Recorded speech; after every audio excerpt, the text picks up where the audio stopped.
All right, so now that we're ready to paint, I'm going to show you a new technique using our watercolor paints that we used in our last project. Okay, so you're going to need a set of paints, a brush, water, big bowl, extra water, and a couple paper towels. So what you're going to do for this project is a little different than what we did in the last one. We're going to be doing what is called a wet on wet wash.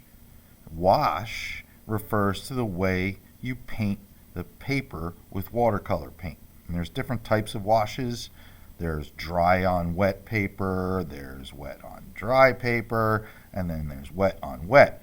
Wet on wet means we're going to wet the paper in small spaces first, then add the color to it.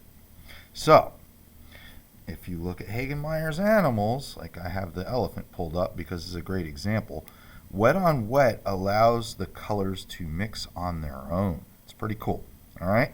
So it does not matter which animal you did, the process is still going to be the same, okay? Now, a lot of you might have done the chicken. The chicken is a lot less colorful than the other animals, so what I want you to do is look at the other animals when going to paint your chicken so that you can use lots and lots of color. All right, so I've got the elephant pulled up because it's super colorful.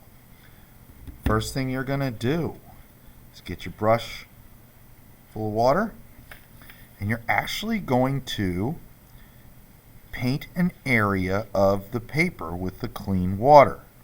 Clean water is important. Okay, so right now I did the little top of the chicken's head here. Then what I'm going to do is activate whichever colors I want to put in there while the paper is still nice and wet, and you can see what happens. The color starts to spread on its own. And remember, the longer you work your brush in the paint, the thicker it becomes. So I'm going to take one or two colors in here and just kind of work them around in the water. And again, you can mix colors by putting them next to one another on the wet paper, and they kind of work together. Okay. Any colors you want to do are fine. Just remember that the paper must be nice and wet wherever you are working, and you don't want to wet the whole thing at once, little bits at a time.